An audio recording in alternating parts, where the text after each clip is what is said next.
Welcome back, everybody. Tara Chapman from Two Hives Honey is a regular friend of the show, but there's some new buzz around her as she just released a beekeeping book called For the Bees. She's here to tell us more about her labor of love this morning. Tara, good morning. Good morning. It's so lovely to see you, and I always learn something new. I literally just learned something about queen bees off camera that just blew my mind, so hopefully we get a chance to get to that. First, tell us about your book. Why'd you want to write it? Thank you. Yeah, so I'm not the first to write a beekeeping book. There's lots out there.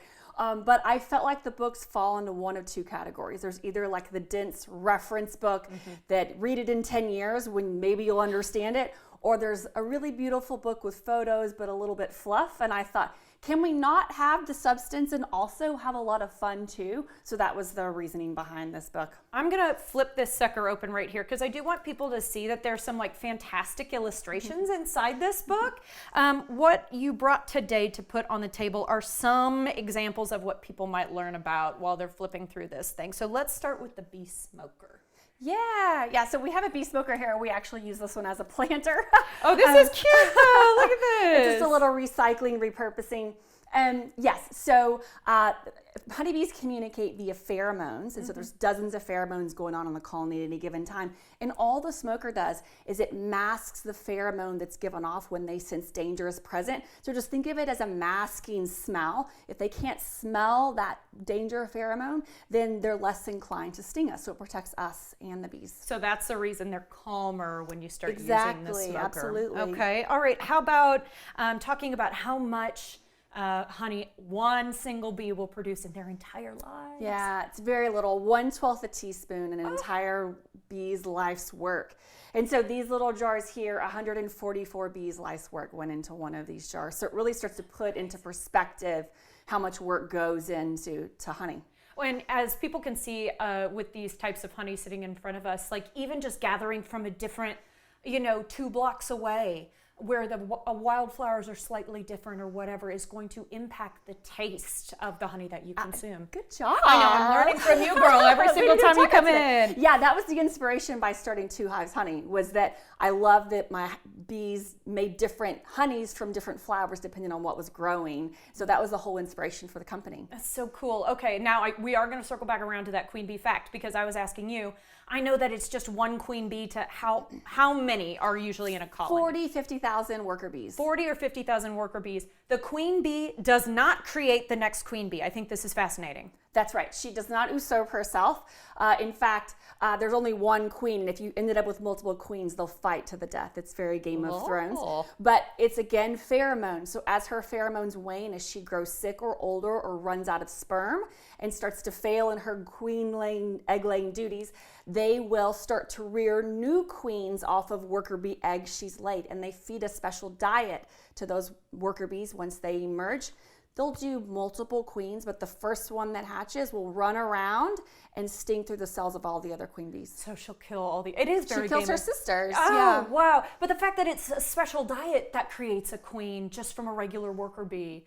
Wild stuff. I'm learning something new with you every single day, Tara. Okay, you've got a book signing coming up. I want to make sure that we mention that. It's with our friend Brad Booker. Yes. Tell me a little bit about it. I met Brad here the last time I was here, and I went on a limb, and I was like, got his phone number from Stephanie, and I said, please be at my event. So it's with Brad. It's at First Light Books, which is a great local bookstore if you've not been. It's free to attend. You can buy a ticket that'll get you the book as well, but it is Tuesday, November 19th at 7 p.m. So I hope folks can come. Yeah, and Brad's going to also do kind of a little Q&A with you while Yes, he's there, right? He's my thought partner, what they call it in the industry. Oh, I've never my heard conversation partner. Got it. But so you will be taking questions from the audience Yes. if people have general bee knowledge questions? For sure. Yeah. Yep. Okay, and what is the idea behind this book? Like, are we trying to get people to be beekeepers? I love, when the whole reason I got into beekeeping is because I just found it so incredibly fascinating. And I just want to say that if, for the intellectually curious, even if you don't become a beekeeper, learning about the fascination that's going on in this superorganism. I mean, there's just, you'll be equipped with fun facts for cocktail parties for life. It's just incredible to learn about what's going on with these tiny insects. Absolutely. I think it's wonderful. And where can we get a hold of this thing as well? Yeah, so of course at First Light Books, you can get it at twohiveshoney.com on our website. It's available at Amazon and bookstores all over. Love it. Okay. So what else is going on right now with Two Hives Honey? Because you've always got fun little things to see and try. And also you're infusing honey as well. So it's when I start thinking about holiday gifts, little sets and things like that, good ideas. Absolutely. Yeah. So we are entering the holiday season. So we're kicking off our holiday gift boxes again. So we have our holiday infusion set. This is when we bring back holiday specials like our mesquite creamed honey, which is a fan favorite, our cinnamon creamed honey. And you can find these on our website and at our holiday bazaar, which is on December 7th. We'll have 10 amazing local vendors. And so please come see us and support local this holiday season. Support local, get some of that shopping done off your list.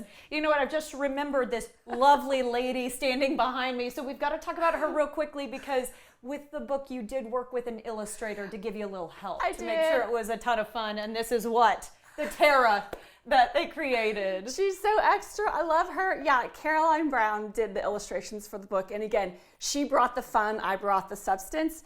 There's the Lord's Supper, but with bees, with Queen Bee as the Jesus in the middle.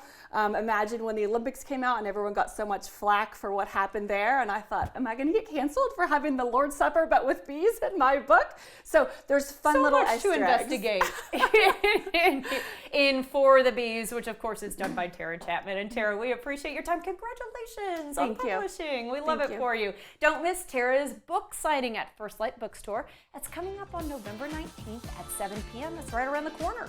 Learn more about her business and grab a copy of your own today by going to twohiveshoney.com.